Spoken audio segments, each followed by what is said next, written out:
All right, today we have a solar panel, and this is a Type C solar panel. So it could be used for any device with a Type C that you have a remote camera and you don't have power.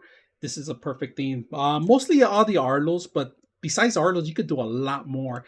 I actually use it with generic cameras all the time, and today we have one here that I'm going to bring in here, and it's a Type C camera. We're going to set this up so it could get the sun rays through the day and charge up.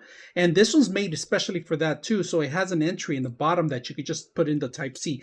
Now, if you can, if you have the old Arlos, this is the extension that you have for it, or if you have that, right? It's a Type C to that system. So today we're just gonna mount it against the wall and set it up and see how well it works. All right, here's the camera, guys. I put the solar panel on it. All right, very impressed with the solar panel. It's working very well.